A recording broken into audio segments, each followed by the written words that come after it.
Yan, Ya, buat. kita tahu kan bahwa ada beberapa mitos sebetulnya, bukan mitos.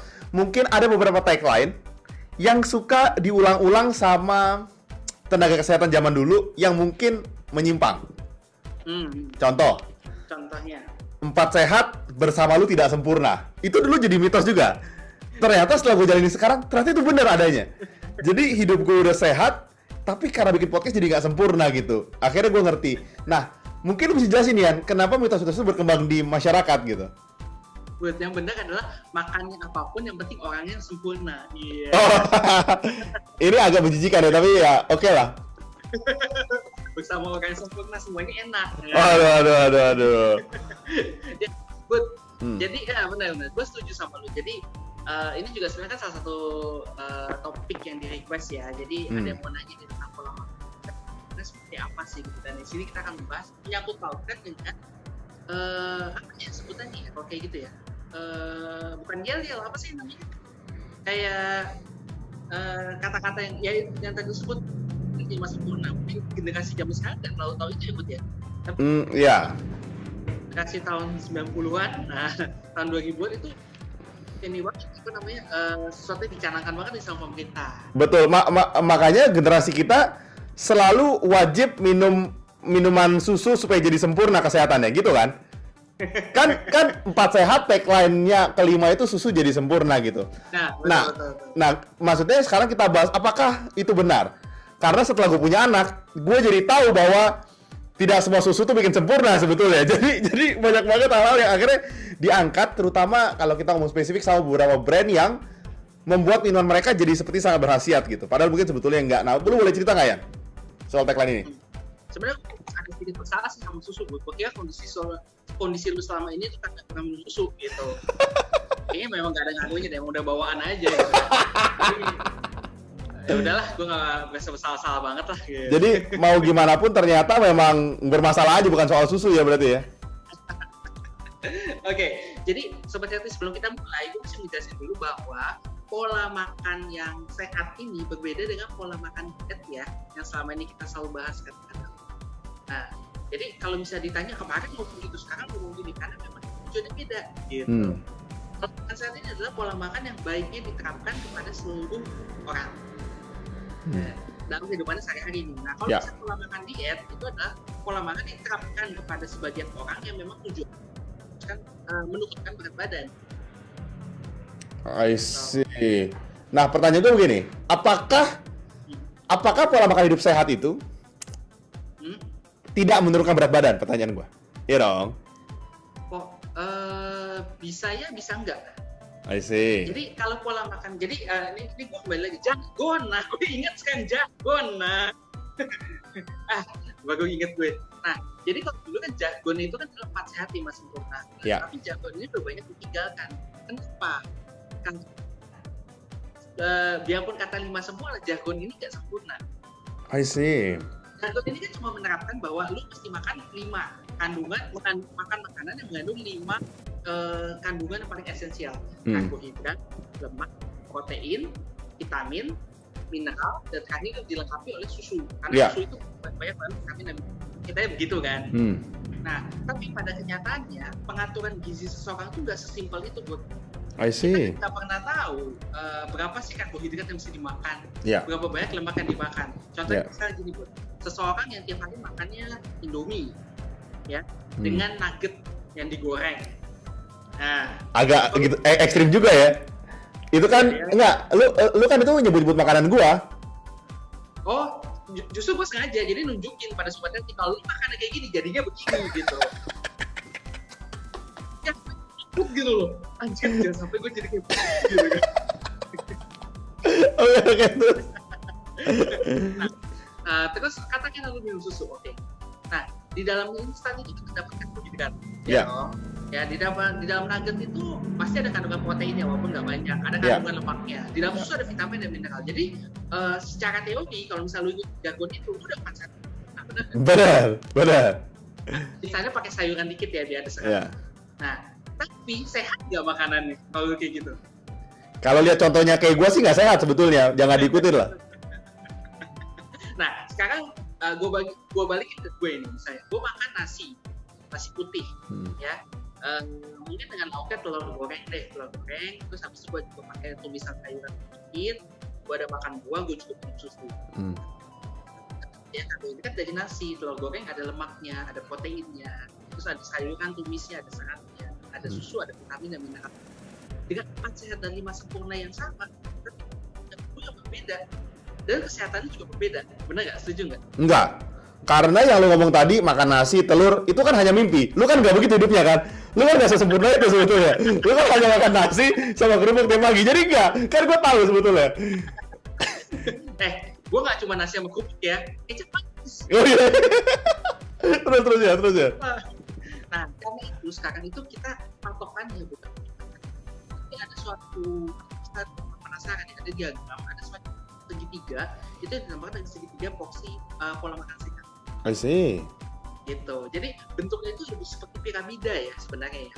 Jadi pada bagian bawah itu menggambarkan adalah bahan makanan apa dan jumlah banyak. Besar.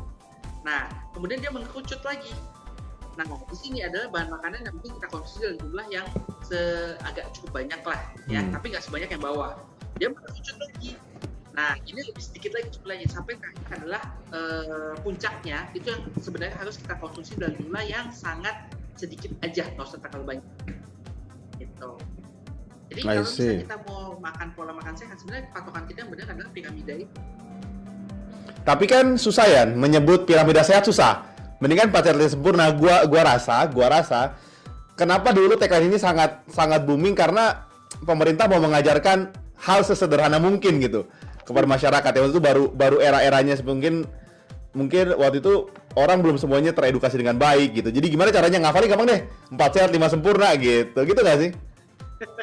Benar juga. Tapi iya, jadi itu salah satunya, Bu. Jadi itu biar lebih mengena gitu. Contohnya misalnya kayak KB keluarga berencana. Orang mungkin kalau keluarga berencana masih ada bukan, tapi kalau KB pasti sudah tahu gimana kan gitu kan dia gampang gitu.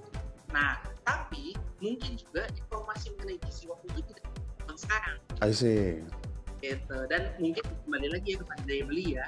Pada zaman dulu itu kan pasti perekonomian Indonesia jauh lebih agak sulit ya, kita agak susah untuk dapat banyak orang tarik ke masa penjajahan yang ibarat bisa makan itu syukur. Gitu. Nah, tapi kalau sekarang ini buat orang yang bosan ketahui bagaimana patokannya I see. Nggak ada menu makanannya, tapi itu porsinya. I see. Oke. Yan, tapi pertanyaannya gini, balik ke pertanyaan pendengar kita gitu ya. Kalau kita ngomong soal makan hidup sehat, kan gini ya, tidak semua keluarga punya kesempatan makan secara ideal. Maksud gua, let's say, nggak semua orang bisa makan pagi dengan ada nasinya, ada lauknya, ada sayurnya. Tidak semua orang loh ya. Maksud gua gitu. Terus pertanyaannya, gimana cara kita tahu atau gimana cara ngakalinnya gitu? Misalnya lah, let's say orang makan pagi-pagi dia makan lontong sayur, siang makan gado-gado, kan dia tidak selalu ada protein dan karbonya dan semua lengkap gitu. Gimana tuh Yan cara ngakalinnya? Itulah keindahan dari piramida ini tuh. Jadi di piramida ini, di dalam itu kan udah bilang di bagian bawah adalah apa yang mesti kita makan.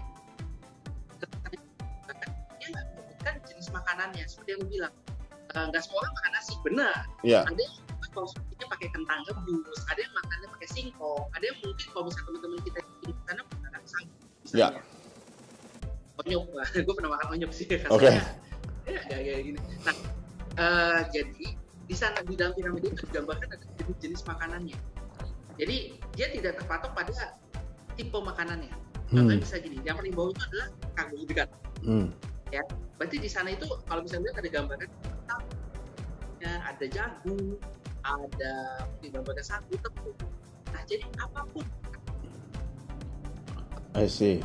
Karbohidrat itu jagung, nasi, kentang dan lain-lain itu adalah porsinya banyak. Dan lagi gitu. Kan itu adalah energi utama lu. I see. Tingkatan selanjutnya yang jumlahnya cukup banyak juga sebaiknya adalah buah dan sayuran.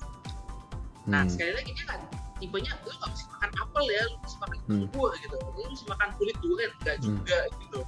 Kulit durian mana dimakan, woi, lu jadi dokter masa makan kulit durian? Gini dong, jangan memalukan HTS, kita lagi bikin podcast gitu loh maksud gua.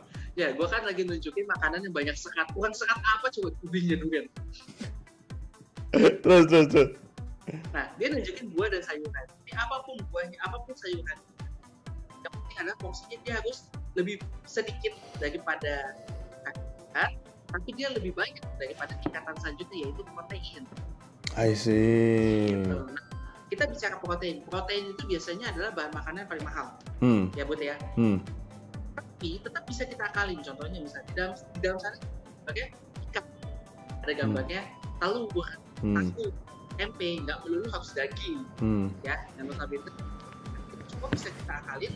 Jadi kita tahu nih karbohidrat paling banyak, sayur dan buah selanjutnya, protein, dan di puncaknya kecil itu biasanya garam, minyak, gula, sesuatu yang sebenarnya itu nggak terlalu butuh kita. Jadi kita cuma aja.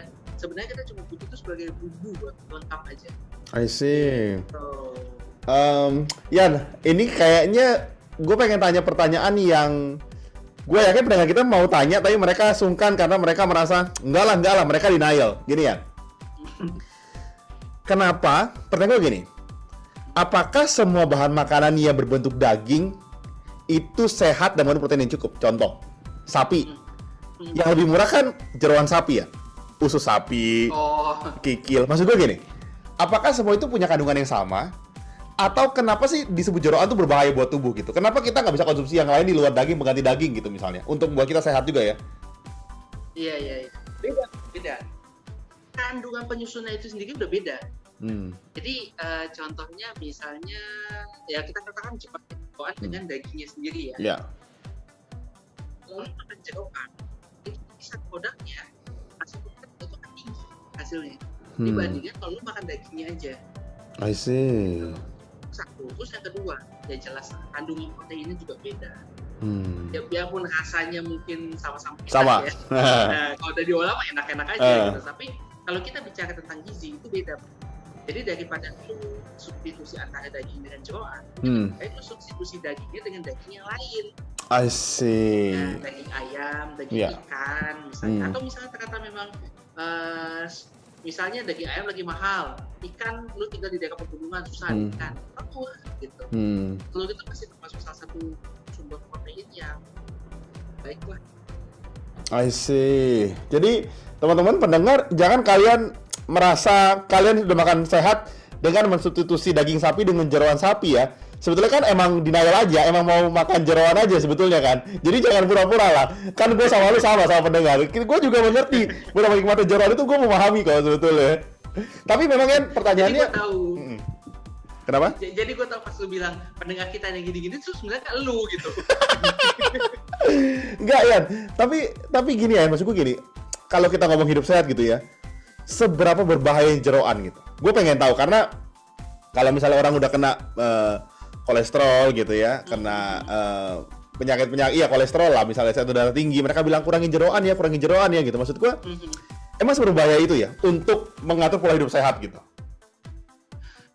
Jeroan itu sendiri kan, yang tadi gue bilang ya, kandungan protein sebenarnya nggak terlalu banyak. Kan produk cukup tinggi asam-lemaknya. Tapi salah satu yang bikin jeroan itu agak sedikit lebih mesti diwaspadain lagi adalah cara mendapatkan jeroan. I see. Sekarang gue tanya nih, pengolahan makanan apa yang menurutku sehat? Pengolahan makanan menurut gue sehat. Iya, semua yang direbus, dikukus gitu dong sehat. Nah, udah kayak rebus, kukus, mungkin panggang ya kalau sekarang ya. Nah, di tim sama ya mungkin ya. Iya. Nah, masakan jeroan yang proses pengolahannya kukus. Tidak mungkin ada. Pasti masak kari kan? Kalau kita oseng tidak mungkin. Jeroan tidak mungkin dikukus. Kalau digoreng, digoreng ini ya deep fried. Iya, deep fried ya. Yang pakai minyaknya banyak, langsung cemplungin gitu. Paling banyak seperti itu kan. Betul. Bagi gizinya kan tadi udah disebut. Kalau bisa minyak itu adalah puncak piramid yang jumlahnya nggak usah banyak lah, sedikit aja gitu kan. Ya, kalau lu mau nikmati makanan deep fried sekali ya silakan. Tapi jangan jadiin tuh makanan yang setiap hari ada. Itu makan jeroan, pilihan pengolahannya tuh terbatas banget. Dan kadang-kadang sendiri juga kan arangnya sebenarnya nggak terlalu baik, kesehatan nggak terlalu baik. Ya. Jadi Itu alasannya. I see. Jadi kalian boleh makan jeroan selama dikukus, direbus, dipanggang boleh sebetulnya, gitu kan? Nah, itu yang pertama. Yang kedua konklusinya adalah semua yang deep fried itu kan relatif berbahaya sebetulnya. Jadi judul kita adalah Healthy Hacks versus Fast Food. Karena semua fast food kan di deep fried gitu kan. Maksudnya lu ingin menyerang semua fast food kan? Karena mereka di deep fried kan? Ya gue cuma nganggap aja bentar lagi gue di endorse sama air fryer gitu kan. Gua yang ini sebenarnya gue baru memahami. Berarti sebetulnya nggak cuma soal bahan makanan ya, bahkan pengolahan makanan itu berpengaruh sekali sama gaya hidup sehat. Kalau misalnya kita ngomong jujur nih ya, to be honest ya, keseharian kita itu kan rata-rata tidak sehat cara pengolahan makanannya. Bener dong? Maksud gua, seberapa banyak sih orang yang makan pagi masih daging di tim, jarang banget. Biasa orang deep fried. Bahkan makan, gua di rumah jual ayam siap saji gitu ya, rame banget tuh, frozen food tuh rame banget tuh, karena gitu, pagi-pagi goreng langsung. Maksud gua itu sangat menjamur gitu sebetulnya. Dan kalau teman-teman ngomongin soal gaya hidup sehat, ya lu harus memutuskan sendiri gitu gak sih? Lu harus sedikit bangun lebih pagi, sedikit lebih effort, sedikit lebih susah. Karena jujur banget, frozen food itu menggoda sekali dan sangat gampang bikinnya. Iya dong. atau ya buat selain effort untuk bangun lebih pagi, sebenarnya niat sih buat. Tapi seperti kita tahu sehat itu banyak jargon kan, sehat itu mahal dan nggak enak. Iya. Contohnya misalnya gini. Kalau misalnya gue pakai pengalaman pribadi gue aja, setiap pagi itu kebanyakan itu menggunakan telur rebus. Telur rebus setiap pagi. Telur rebus yang malamnya. Jadi gue pagi udah nggak perlu nyiapin apa-apa, gue tinggal kupas telurnya, gue makan udah selesai gitu. I see. Dari segi waktu efisien jelas gitu. Rebus telur kalau rebusnya di pagi hari kan 20 menit, 10 menit paling. Iya. 5 menit kurang lah, tapi ya 5 menit lagi didinginin telur. Tapi kita siapin dari malam, itu satu. Terus yang kedua soal biaya. Sebutir telur itu kalau misalnya gue pakai harga 2.000 lah ya. Iya. Dengan mungkin lu minum susu kotak, minum susu misalnya, ya berapa sih susu ya? Berarti sarapannya 20.000, berarti kan ekonomis kan bisa. Iya. Nah, cuman problemnya adalah nggak semua orang itu kan dan telur rebus yang benar-benar hanya telur doang kan? Iya. Ya, tawar kan rasanya kan, dan lu bayangin mesti makan itu tiap hari gitu. Mungkin memang maksudnya itu harus ada komprominya Bu. Jadi jangan setiap hari lu makan ayam olahan, ya mungkin diselingin. Hari ini lu sarapannya enak, besok lu sarapannya agak kurang dikit lah gitu untuk jaga kesehatan lu. Jadi kita bikin agak tapi yang lu ngomong benar tapi 50%. Karena tidak semuanya telur rebus itu sehat. Gua misalnya kemarin makan telur rebus sama Indomie rebus, nggak sehat jadinya. Setelah gue itu kalorinya jadi banyak tuh, Indomie sama telur rebus. Jadi yang lu bilang ini nggak sepenuhnya benar. Karena seringkali orang Indonesia tidak mungkin makan telur rebus hanya telur rebus. Pasti ada side dish ya telur rebus. Iya dong. Nah, pertanyaan gue adalah telur lu ambil dari warung mak lu lagi? Iya. Enggak, langsung ambil aja. Itu lah buat gak sehat ya. Karena ada kutuk orang tua ya sebetulnya. Tiap hari telur gue habis, gue beli buat gue jual, diambilin sama gue gitu ya. Nah, Yan, ada lagi nggak yang sebetulnya kita bisa lakukan untuk hidup sehat dengan sederhana? Ya tadi bagus sih, gue suka. Bener juga ya. Kalau kita hitung-hitung makan telur rebus aja dengan minum susu, sebetulnya nggak nyampe 10.000 gitu. Tapi masalah ketiga tuh kan berasa nggak kenyang ya. Maksud gue gini, ini pertanyaan orang sebetulnya. Kenyang atau nggak kenyang itu perasaankah? Atau emang tubuh lu yang menentukan lu kenyang nggak kenyang? Karena ada orang makan telur dan dia bisa kenyang. Ada yang mesti makan nasi uduk sama bakwan goreng 2 baru kenyang gitu loh. Jadi itu juga boleh di-share sambil penutup juga sekalian ya. Oke, ini yang terakhir buat. Jadi perut kita itu kan sebenarnya gini buat, kapasitas kita itu ditentukan oleh otot lambung. Oke. Ya, kenapa aku bilang otot? Soalnya lambung kita itu kan ada gerakan yang namanya peristaltik kan. Ya. Jadi yang dia bantu gerak. Jadi dia itu sebenarnya butuh otot. Nah, ukuran dia bisa besar atau kecil dari lambung. Gitu. Misalnya nih, sepanjang misalnya katakanlah gini Bu, lu terbiasa makan 1 kilo, maka lambung lu tapi kalau misalnya lu biasakan diri makan 300 gram, ya otomatis kan lebih menciut lah, walaupun nggak benar-benar ciut banget, nggak juga gitu, karena dia kan ada masanya sendiri kan, tapi dia nggak akan sebesar itu. Makanya kalau lu terbiasa makan 1 kilo, lu ubah ganti, jadi biasanya makan 500 gram. Nah, lama-kelamaan kalau lu makan 1 kilo, enggak, karena perut tuh nggak terbiasa dengan itu. I see. Nah, makanya menjawab pertanyaan lu kenapa beda, yaitu apa namanya? Emang rakus aja kan? Makan. Kan gitu sebetulnya kan. Kembali ke kebiasaan sebenarnya, kalau bisa lu bilang kayak gitu ya. Nah, sekarang kembali lagi nih, kebiasaan dan juga tekad. Gimana caranya lu dari pemaparan gue pasti dari lu juga dan sobat Healthy juga pasti udah pada bayangan lah makanan yang gue makan selama ini tuh sehat atau enggak sih gitu. Iya. Nah, penyesuaiannya ya cuma lu yang bisa nentuin buat gimana caranya gitu, karena jadwal lu, tekad lu, apa yang ada di sekitar lu, misalnya ya contohnya gitu ya, lu tinggal sendiri, gak ada suami, gak ada istri, terus rumah lu misalnya agak terpencil jauh, gak ada yang jual beli makanan atau apa gitu, bisa juga kan untuk cari makannya kan. Nah, itu bukan lu yang sapi, sehingga bisa pola makan itu mengarah ke yang sehat. I see, oke. Ya memang kalau hidup di Jakarta nggak bisa sehat lah. Kan memang semuanya terlihat banyak di mana-mana dan itu tidak sehat. Oke. Teman-teman, kita mau bilang gini bahwa pola hidup sehat itu sebetulnya ada di mana-mana.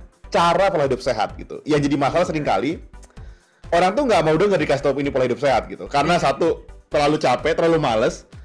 Effortnya mungkin nggak seberapa, tapi rasa malesnya itu signifikan. Sama lah orang lari. Ya males kan bangun dari tempat tidur ya sebetulnya buat lari gitu kadang-kadang. Atau olahraga lainnya gitu. Jadi buat teman-teman kita mau bilang bahwa hidup sehat itu sebetulnya bisa, sangat bisa, benar-benar bisa, dan murah. Kalian perlu cari piramida tadi hidup sehat. Dan kalian bisa juga nih pakai tipsnya Adrian nih. Dia makan begitu memang karena istrinya nggak kasih jatah aja. Kan emang duit pegang istri kan. Kan itu yang dia nggak bilang. Gue tahu ini karena cerita sama gue istrinya. Jadi dia begitu karena istrinya kasih jatah, nih ya, lu tiap pagi hanya makan telur rebus sama susu. Nanti malam ikut gua makan. Kan gitu istrinya bilang gitu. Iya kan? Lu kerja kagak, YouTube doang gitu, ngarep makan enak kagak. jadi harus tambah lagi ya, dari kita itu aja. Itu aja sih saran dari gue. Kalau misalnya dari Sobat Healthy bisa masuk saran, bolehlah tinggalin aja di komen di YouTube channel kita, atau bisa juga DM di Instagram. Dan semua usul mengenai topik-topik yang misalnya mengganjal di kepala atau bisa mau boleh silakan. Kembali lagi ya, cantumin di komen di chat community kita, atau bisa juga di DM di Instagram. Mantap. Jadi sampai situ aja. Sampai ketemu di episode minggu depan. Stay healthy. Stay alive. Bye-bye.